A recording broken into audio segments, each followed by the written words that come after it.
ഹിജറ എന്ന് പറയുന്നത് പുണ്യനബി സല്ലല്ലാഹു അലൈഹി വസല്ലം തങ്ങളുടെ ജീവിതത്തിൽ വഴിത്തിരിവായിരുന്നു എന്ന് പറയാം. പല പാഠങ്ങളും അതിലൂടെ നമുക്ക് പഠിക്കാവുന്നതാണ്.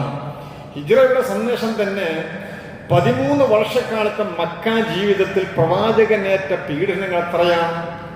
വളരെയേറെ പ്രയാസപ്പെട്ടില്ല. ഒന്ന്, ശാരീരികമായ പീഡനം അവർ അനുഭവിച്ചു എന്നുള്ളതാണ്. മറ്റൊന്ന്, സാമ്പത്തികമായ പ്രതിസന്ധി ഉണ്ടായി എന്നുള്ളതാണ്. ദഅവത്തിന്റെ മേഖലകളിൽ വളരെയേറെ പ്രയാസപ്പെട്ടു എന്നുള്ളതാണ്.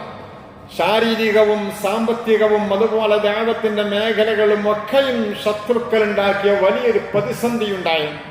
ആ പ്രതിസന്ധികളാണ് ഹിജ്റയിലേക്ക് പ്രവാചകന് വഴിതെളിയിച്ചത് എന്ന് നമുക്ക് കാണാവുന്നതാണ്. വിശുദ്ധമായ ഖുർആൻ ഇങ്ങനെ പറയുന്നുണ്ട് ഇതുമായി ബന്ധപ്പെട്ടുകൊണ്ട്. ബിസ്മില്ലാഹിർ റഹ്മാനിർ റഹീം. വൈദ് യംകുറു ബികല്ലദീന കഫറൂ ലിയസ്ബിതൂക ഔ യഖ്തുലൂക ഔ യുഖ്രിജൂക വയംകുറൂന വയംകുറുല്ലാഹു വല്ലാഹു ഖൈറുൽ മാകിരീൻ. 2-3 സംഭവങ്ങൾ പ്രവാചകന്റെ സ്വന്തം നാട്ടിൽ നിന്ന് എന്ത് ചെയ്യണമെന്നാണ് ഈ പ്രതിസന്ധികളൊക്കെ തണവൽക്കരിച്ചുകൊണ്ടാണ്. ഒന്ന്, ശാരീരികമായ പീഡനം. കാരണം എന്താണെന്നറിയോ? ഇന്നഹും അദ്ദൗ അലാ മൻ അസ്ലം ഫജഅലു യഹ്ബിസൂനഹും വയുഅദ്ദിബൂനഹും ബിദ്ദർബി വൽജൂഇ വൽഅതശ്. ഇത് ശാരീരികമായ പീഡനമാണ്. ഇന്ന് പല സ്ഥലങ്ങളിലും ഉത്തരേന്ത്യയിലൊക്കെ കണ്ടുകൊണ്ടിരിക്കുന്ന ഒരു വലിയ പീഡനത്തിന്റെ വഴികൾ നമുക്കറിയാവുന്നതാണ്. ഇന്നും നമ്മൾ എന്തെങ്കിലുമൊക്കെ മാംസത്തിന്റെ പേരിൽ വീടുകൾ തകർത്തുകൊണ്ടിരിക്കുകയാണ് ഉത്തരേന്ത്യയിൽ. ഇപ്പൊ ഇതിനടുത്താണ് മഹാരാഷ്ട്രയിൽ ഒരു പള്ളി തകർത്തുകൊണ്ടിരിക്കുന്നത്. ഇതൊക്കെ നമ്മൾ ലൈവായി കണ്ടുകൊണ്ടിരിക്കുകയാണ്. ഇങ്ങനെയുള്ള പ്രതിസന്ധികൾ മതപരമായി അതുപോലെ തന്നെ വിശ്വാസപരമായ വിഷയങ്ങൾ, ശാരീരികമായി സാമ്പത്തികമായി കടകളൊക്കെ കൊള്ളയടിക്കപ്പെടുന്ന സംഭവങ്ങൾ കാണാവുന്നതാണ്. ഈ രീതിയിലുള്ള പീഡനങ്ങൾ അനുഭവിക്കുന്ന ആളുകൾക്കുള്ള പാഠം എന്താണ്? അതാണ് ഈ ഹിജ്റയുടെ വലിയ പാഠമെന്ന് നമുക്ക് മനസ്സിലാക്കാൻ കഴിയും. ഒന്നാമത്, ഇന്നഹും അദ്ദൗ അലാ മൻ അസ്ലം. വിശ്വാസിയാതിന്റെ പേരിൽ അതിക്രമം കാണിച്ചു. ഫജഅലു യഹ്ബിസൂനഹും. അവരെ പിടിച്ച് അറസ്റ്റ് ചെയ്തു. നമ്മൾ കാണാറുള്ളതാണ്. നമ്മുടെ രാജ്യത്ത് നമ്മൾ കാണുന്നു. അനധികൃതമായും അന്യായമായും ആളുകളെ പിടിച്ചു കൊണ്ടുപോയി എത്ര നിരപരാധികളാണ് ജയിലുകളിൽ കിടക്കുന്നത്. ഇപ്പോഴും അവിടെ കുറ്റം എന്താണെന്ന് പോലും അറിയാതെ. അബ്ദുൽ നാസർ മഅദനി എന്ന് പറയുന്നൊരു മനുഷ്യൻ ശിഫ നൽകുമാറാവട്ടെ. ഇത്ര കാലമാണ് എല്ലാവർക്കും അറിയാം ഒരു തെറ്റും ചെയ്തിട്ടില്ല എന്നുള്ളത്. നീതി പീഠവും പോലും എല്ലാവർക്കും അറിയാം ഒരു തെറ്റും ചെയ്യാത്ത മനുഷ്യനാണ്. ഇതിന്റെ പേരിൽ ഈ കാണുന്ന അറസ്റ്റിന് മാത്രമുള്ള ഒരു തെറ്റും ചെയ്തിട്ടില്ല എന്നുള്ളത് പകൽ വെളിച്ചം പോലെ വ്യക്തമായിട്ട് പോലും അന്യായമായി തുറുങ്കിലടക്കപ്പെട്ടത് നമ്മൾ ഇവിടെ കണ്ടതാണ്. ഇപ്പൊ പുറത്തു വന്നിട്ടുണ്ടെങ്കിലും ഇതുപോലെ രാജ്യത്തിന്റെ പല ഭാഗത്തും നടന്നുകൊണ്ടിരിക്കുന്നു. ഇത് തന്നെയാണ് പ്രവാചകന്റെ കാലത്തും ഉണ്ടായിരുന്നത്. പട്ടിണിക്കിട്ട് കൊല്ലുകയും അറസ്റ്റ് ചെയ്യുകയും അന്യായമായി തടങ്കിലാക്കുകയും ചെയ്തു. അവരെ സാമ്പത്തികമായി പ്രതിരോധം സൃഷ്ടിച്ചു അവർ. അബൂജഹൽ പറയാൻ വല്ലാഹി ലനുസ്കിനന്ന തിജാറതക വലനുഹ്ലികന്ന മാലക. നിന്റെ കച്ചവടങ്ങൾ ഞങ്ങൾ തകർക്കും, നിന്റെ സാമ്പത്തികമായി നിനക്ക് ഞങ്ങൾ ക്ഷതമേൽപ്പിക്കും. ഇതൊക്കെയാണ് പുണ്യ നബിയോടെന്ന് പറഞ്ഞിരുന്നത്. ഇനി ദഅവത്തിന്റെ മേഖലയാണെങ്കിലോ വഖാലല്ലദീന കഫറൂ. വിശുദ്ധമായ ഖുർആൻ ഫുസ്സിലത് സൂറത്തിന്റെ 6-ാമത്തെ വചനം. മഹാനായ നബിയുടെ ദഅവത്തിന്റെ മേഖലയും പ്രതിസന്ധി സൃഷ്ടിച്ചു അവർ. വഖാലല്ലദീന കഫറൂ. അവിശ്വാസികളായ ആളുകൾ പറഞ്ഞു ലാ തസ്മഊ ലിഹാദൽ ഖുർആൻ. ഖുർആന്റെ പ്രഭാഷണം നടക്കുന്നിടത്ത് പോകാൻ പാടില്ല. ഖുർആൻ അത് ദഅവത്ത് ചെയ്യുന്ന അത് പ്രസംഗിക്കുന്നിടത്ത് നിങ്ങൾ പോകരുത്. അത് കേൾക്കാൻ വേണ്ടി നിങ്ങൾ പോകരുത്. വൽഗൗ ഫീഹി. നിങ്ങൾ അവിടെ ശബ്ദകോലാഹലങ്ങൾ ഉണ്ടാക്കണം. എവിടെയെങ്കിലും ഈ ഖുർആൻ പാരായണം ചെയ്തെന്തെങ്കിലും ദഅവത്തിന്റെ മേഖലകളിൽ അവിടെ നിങ്ങൾ പ്രശ്നങ്ങൾ ഉണ്ടാക്കണം. ലഅല്ലകും തഗ്ലിബൂൻ. നിങ്ങൾക്ക് അത് ജയിക്കാൻ എങ്ങനെ കഴിയും?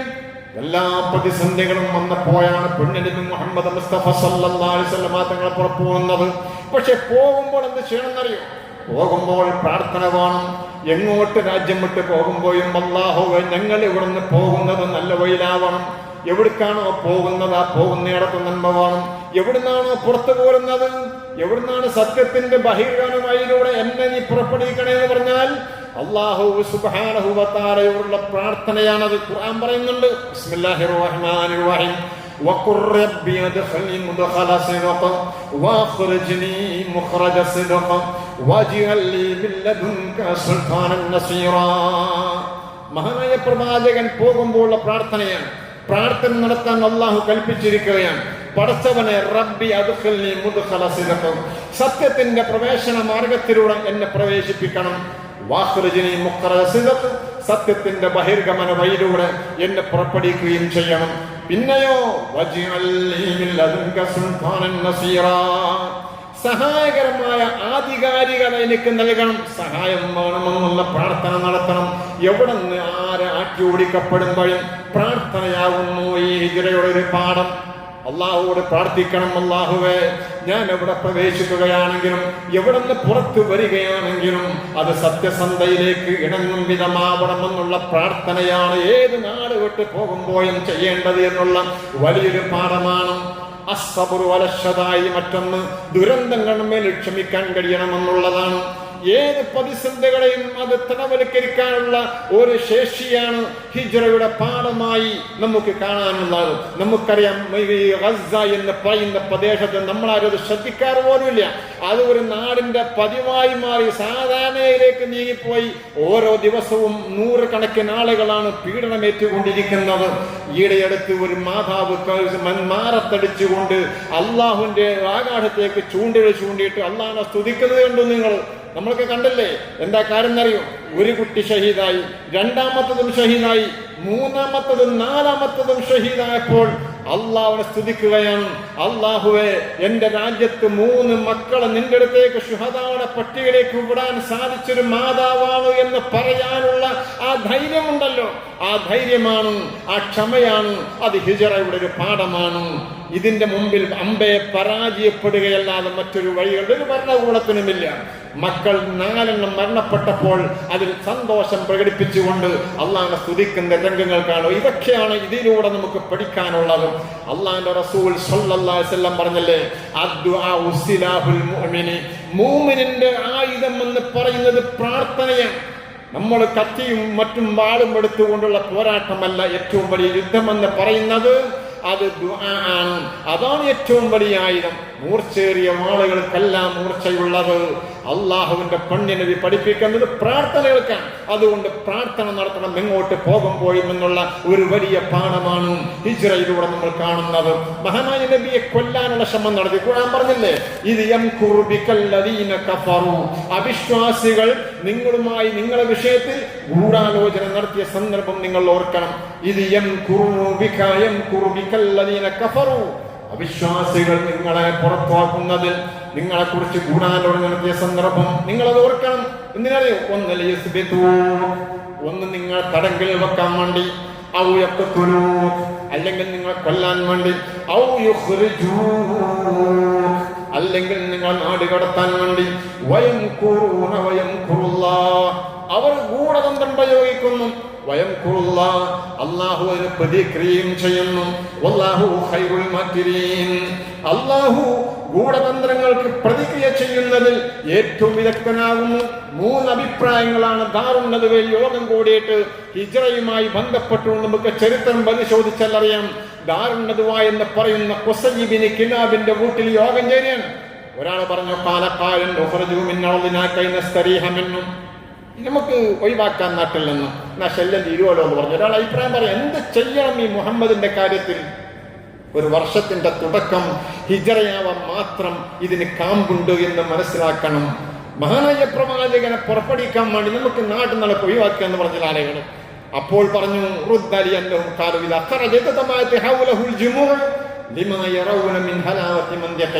മുഹമ്മദിന് വല്ലാത്ത വാചാലതയാണ്.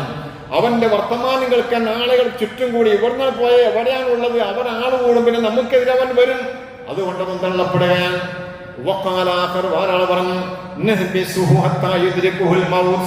മരിക്കോളം നമുക്ക് വീട്ടിൽ തടങ്കിൽ വെക്കുകയാണ് എന്നൊരാൾ പറഞ്ഞപ്പോൾ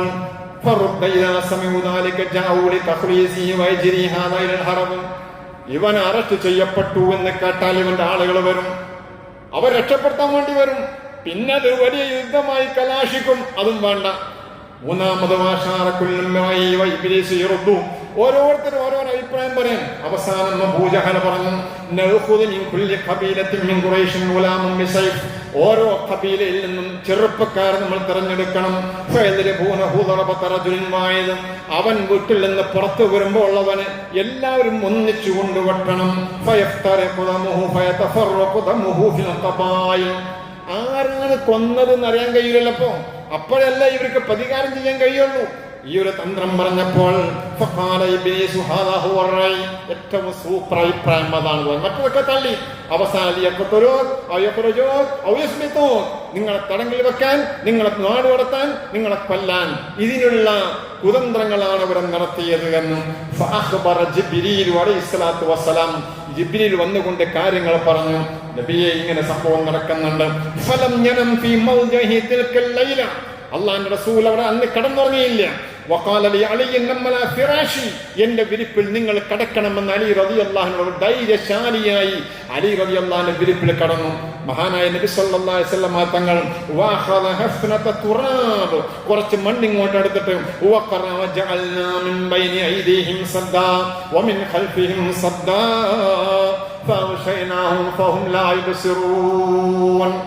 അവിടുന്ന് യാസീന്റെ ഖുർആൻ ഓതിയിട്ട് മണ്ണെടുത്തിട്ട് അവരുടെ വീടിന്റെ ചുറ്റുഭാഗവും നിന്നിരുന്ന ശത്രുക്കളും ശിരസിലേക്ക് എറിഞ്ഞപ്പോൾ അവർ അന്ധരായി മാറി എന്നുള്ളത്.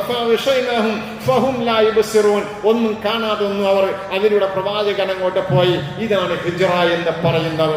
ഇതാണ് നമ്മളെ ഈ മുഹറം മാസം ഹിജ്റ വർഷമായതിന് തുടക്കം കുറിക്കാനുള്ള കാരണം. ഇതാണ്. ഇതിൽ ഇഷ്ടംപോലെ പാഠങ്ങളുണ്ട്. യാത്രക്ക് മുന്നൊരുക്കം നടത്തണമെന്നുള്ളത് പുണ്യനബി അങ്ങനെ നടത്തിയിട്ടുണ്ടായിരുന്നു. വാഹനങ്ങൾക്ക് ഒരുക്കി വെച്ചിട്ടുണ്ടായിരുന്നു. എല്ലാം റെഡിയാക്കി വെച്ചു. തന്നെയുമല്ല, ഒരു കാര്യവും കൂടി ഇതിന്റെ സന്ദേശമുണ്ട്. അവിശ്വാസികളായ ആളുകളുണ്ട്, അന്നും അവിശ്വാസികളുണ്ട്. വിശ്വാസികളുടെ കൂടെ സ്നേഹത്തോടെ കൂടുന്ന ആളുകൾ. ആ കൂട്ടത്തിൽപ്പെട്ട ഒരാളാണ് അബ്ദുല്ലാഹിബ്നു അരിഖത്ത് എന്ന് പറയുന്ന ആള്. കുറുക്കുവഴിയിലൂടെ രക്ഷപ്പെടാൻ പറ്റുന്ന വഴികൾ ഏതാണെന്ന് അറിയുന്നത് അവിശ്വാസിയായ അബ്ദുല്ലാഹിബ്നു അരിഖത്തിനാണ്. മഹാനായ പുണ്യനബി ശത്രുക്കളിൽ നിന്ന് ഹിജ്റ പോകുമ്പോൾ, നാട് വിട്ടു പോകുമ്പോൾ അവർക്ക് വഴി കാണിച്ചു കൊടുക്കാൻ ഒരു അമുസ്ലിമാണ് കൂടെയുണ്ടായിരുന്നത് എന്ന് പറയുമ്പോൾ വിശ്വസ്തരായ വിശ്വാസികളെ ചേർത്ത് പിടിക്കണമെന്നുള്ള സന്ദേശവും ഈ ഹിജ്റയുടെ സന്ദേശമായി നമുക്ക് കാണാൻ കഴിയും. പിന്നെ എല്ലാം തവക്കുലാക്കരുത്. നമ്മളുണ്ട് അങ്ങനെ എല്ലാം തവക്കുലാക്കുന്ന ആളുകൾ. ഏത് വിഷയങ്ങളാണെങ്കിലും വലിയ പ്ലാനിങ്ങോടെ ചെയ്യണം. കാര്യങ്ങൾ വലിയ പ്ലാനിങ് വേണം. 3 ദിവസമാണ് സൗർ ഗുഹയിൽ പുണ്യനബി സല്ലല്ലാഹു അലൈഹി വസല്ലം തങ്ങൾ സൗർ ഗുഹയിൽ താമസിച്ചത്. എന്തിനാണെന്നറിയോ? അതിൽ താമസിക്കുന്നതോടുകൂടി മഹാനായ നബി ചെയ്യേണ്ട കാര്യം ചെയ്തു. ഒളിച്ചു നിൽക്കേണ്ട രീതിയിൽ ഒളിച്ചു നിന്നു. 3 ദിവസം കഴിഞ്ഞ് പിന്നങ്ങനെ ശത്രുക്കളുടെ അന്വേഷണത്തിനൊക്കെ അതിനൊക്കെ ഒരു സമാധാനം വരും എന്നുള്ള രീതിയിൽ 3 ദിവസവും സൗർ ഗുഹയിലാണ് പുണ്യനബിയും സിദ്ദീഖ് റളിയല്ലാഹു അൻഹു നിന്നത്. എന്നിട്ടോ അവിടെ വന്നു, ആളുകൾ വന്നു, കാല് കാണുന്നുണ്ട്. ഇന്നും ആ ഗുഹയിൽ പോയാൽ നമുക്ക് കാണാം, നിൽക്കുന്നവന്റെ കാല് കാണാം. ഉള്ളിൽ പുണ്യനബിയാണ്. ഇനി പേടിക്കാനില്ല. തവക്കുൽ ഇനിയാണ്. ഒളിക്കേണ്ടതുപോലെ ഒളിച്ചു, ചെയ്യേണ്ടത് പരമാവധി ചെയ്തു. കൂടെ നടക്കുന്ന ആളുണ്ട്. എല്ലാ സംവിധാനങ്ങളും ചെയ്യണമെന്നൊരു സന്ദേശമുണ്ട്. എന്ത് വിഷയങ്ങളാവുമ്പോഴും മുൻകൂട്ടി നമ്മൾ പെട്ടെന്ന് ബത്തപ്പാട് കൂട്ടുക എന്ന് പറഞ്ഞ് നമ്മൾ അങ്ങനെ ഒരു കാര്യം ചെയ്യരുത്. ഏത് കാര്യം ചെയ്യുമ്പോഴും അതിന് മുൻകൂട്ടി തീരുമാനിക്കാൻ പദ്ധതികൾ ആവിഷ്കരിക്കുകയും ചെയ്യണമെന്നുള്ള വലിയൊരു പാഠവും കൂടി ഹിജ്റയിലൂടെ നമുക്ക് പഠിപ്പിച്ചു തരികയാണ് പുണ്യനബി സല്ലല്ലാഹു അലൈഹി വസല്ലം തങ്ങൾ. എന്നിട്ട് പിന്നെ പറഞ്ഞു, ഇത് യഖൂലു ലിസ്വാഹിഹി ബിലാ തഹസൻ ഇന്നല്ലാഹ മഅനാ. തവക്കുലിന്റെ സകല വഴികളും മഹാനായ നബി അത് ചെയ്തു. എന്നിട്ട് തവക്കുലാണ്, എല്ലാം ചെയ്തു. നമ്മൾ ചില ആളുകളുണ്ട്, ഇപ്പൊ ഈ പ്രമേയം പ്രഷറൊക്കെയുള്ള സന്ദർഭമാണ്. പലരും പറയും, എന്താ എന്തൊക്കെ കുറെ തിന്ന് പട്ടിണി കിടന്ന് എന്തിനാ മരിക്കണത്? ഭക്ഷണം ഇതൊന്നും ഒഴിവാക്കണം എന്ന് പറഞ്ഞാൽ അത് ഒഴിവാക്കേണ്ടതാണ്. അള്ളാഹ് തീരുമാനിച്ചാലൊക്കെ മരണക്ക് എപ്പോഴും നടക്കൂല. ഇത് എന്ത് വേണമെന്നുള്ള ആ ഒരു രീതിയിലുള്ള തവക്കുലല്ല നമ്മൾ വേണ്ടത്. നമ്മള് പരീക്ഷ ഒന്നും പാത്തുക്കുമ്പോ അങ്ങനെ ചെയ്യാറില്ല. അതിപ്പോ പുറത്തൊക്കെ വെക്കാലോ, അള്ളാഹ് കരുതിയാലല്ലേ അതൊക്കെ പോവുള്ളൂ എന്ന് ചിന്തിക്കാറില്ല. പക്ഷെ ഈ വിഷയങ്ങളൊക്കെ നമ്മൾ തവക്കുലാക്കാറുണ്ട്. ആ തവക്കുലാക്കുമ്പോൾ നമ്മൾ സേഫ്റ്റിയോടെ എന്ത് ചെയ്യണം, ഭക്ഷണം ഒഴിവാക്കേണ്ടത് ഒഴിവാക്കിയിട്ട് വേണം നമ്മൾ കാര്യങ്ങൾ ചെയ്യാൻ. എന്നിട്ട് അള്ളാഹു തവക്കുലാക്കണം. അള്ളാഹുവെ എന്റെ രോഗം മാറ്റിക്കൊണ്ടായെന്ന് പറയണം. അതുപോലെ തന്നെ ഒട്ടകങ്ങളൊക്കെ കെട്ടിയിട്ടിട്ട് തവക്കുലാക്കണം. അല്ലാതെ വിട്ടുപോയിട്ട് അള്ളാഹ് പോയിക്കോളും, അള്ള തീരുമാനിച്ചപ്പോ കെട്ടിട്ടായോ പോവില്ലേ എന്ന് ചിന്തിക്കരുത്. ഇങ്ങനെയുള്ള ഒരു തവക്കുൽ, ഈ തവക്കുൽ അള്ളാന്റെ റസൂൽ കാര്യങ്ങൾ ചെയ്തതിന് ശേഷം തവക്കുൽ ചെയ്തു എന്നുള്ള ഒരു വലിയ സന്ദേശവും കൂടി ഇതിലൂടെ നമുക്ക് കാണാൻ കഴിയും. ഇങ്ങനെയുള്ള കുറെ വിഷയങ്ങൾ. മറ്റൊന്ന് വലിയ സന്ദേശം എന്ന് പറയുന്നത് ഇതിന്റെ പിന്നിൽ ഒരു വലിയ പ്രതീക്ഷയാണ്. ഹിജറയുടെ പിന്നിൽ മദീന എന്ന് പറയുന്ന പട്ടണം ഈ ഹിജറ കൊണ്ടുണ്ടായതാണ്. അല്ലെങ്കിൽ മദീന ഇല്ലല്ലോ. മദീനയുണ്ടായത് ഈ ഹിജറയിലൂടെയാണ്. വലിയ പ്രതീക്ഷയുമാണ് ഹിജറയിലൂടെ നമുക്ക് നേടാനുള്ളത് എന്നുള്ള വലിയ സന്ദേശവുമുണ്ട്. നമുക്കറിയാവുന്നതാണ് ഈ വിഷയങ്ങളൊക്കെ. ഇതുമായി ബന്ധപ്പെട്ടുകൊണ്ടുള്ള പുണ്യനബി സല്ലല്ലാഹു അലൈഹി വസല്ലമ തങ്ങളുടെ ഈ ഹിജറയിലൂടെ നമുക്ക് പഠിക്കാവുന്നതാണ്, നമുക്ക് മനസ്സിലാക്കാം.